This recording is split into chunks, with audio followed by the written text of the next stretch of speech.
આજે આપણે બનાવીશું ગાંઠિયાનું કાઠિયાવાડી શાક. ગાંઠિયાનું શાક બનાવવા માટે મેં મોરા ગાંઠિયા લીધા છે, છાશ લીધી છે, કાંદા ટામેટાની ગ્રેવી લીધી છે અને મસાલા તૈયાર છે આપણા. તો તેલ ગરમ થઈ ગયું છે. અડધી ચમચી હું રાઈ નાખીશ, અડધી ચમચી જીરું નાખીશ અને એક ચપટી હિંગ નાખીશ. સબ્જી આપણે આજે બનાવીશું છાશમાં. બહુ ટેસ્ટી સબ્જી બનશે આપણી. અહીં મેં આદુ લસણની પેસ્ટ વાટેલી છે એ નાખી છે. 2 લીલા મરચાં ઝીણા સુધારેલા નાખ્યા છે. આને આપણે એકવાર મિક્સ કરી લેશું. હવે હું એમાં એક મીડિયમ સાઇઝના કાંદાની ગ્રેવી બનાવી છે એ ઉમેરી લઈશ. આને પણ આપણે 1 મિનિટ સુધી સાતરવા દેશું. 1 મિનિટ થઈ જાય એટલે એમાં આપણે ટામેટાની ગ્રેવી નાખી દઈશું. એક મીડિયમ સાઇઝનું ટામેટું લીધું છે આપણે, એની ગ્રેવી ઉમેરી લેશું.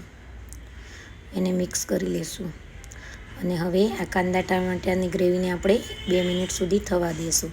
ત્યાં સુધી છાશમાં મસાલા કરી લેશું. હળદર લીધી છે, મરચું લીધું છે, ધાણા જીરું લીધું છે, ગરમ મસાલો લીધો છે, મીઠું લીધું છે સ્વાદ અનુસાર અને ટેસ્ટને બેલેન્સ કરવા માટે ખાંડ લીધી છે અડધી ચમચી.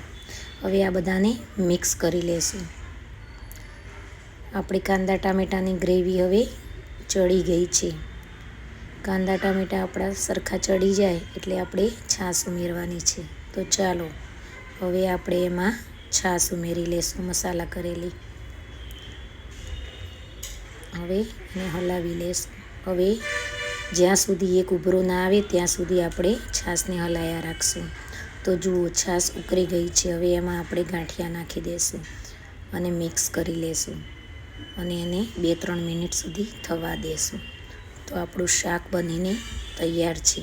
ઉપર લીલા ધાણા નાખી દઈશું અને 2 મિનિટ સુધી ધીમા તાપે થવા દેશું.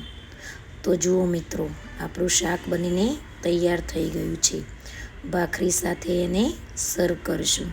તમને પણ આ રેસીપી સારી લાગે તો વિડીયો લાઈક કરજો, શેર કરજો, સબસ્ક્રાઈબ કરજો.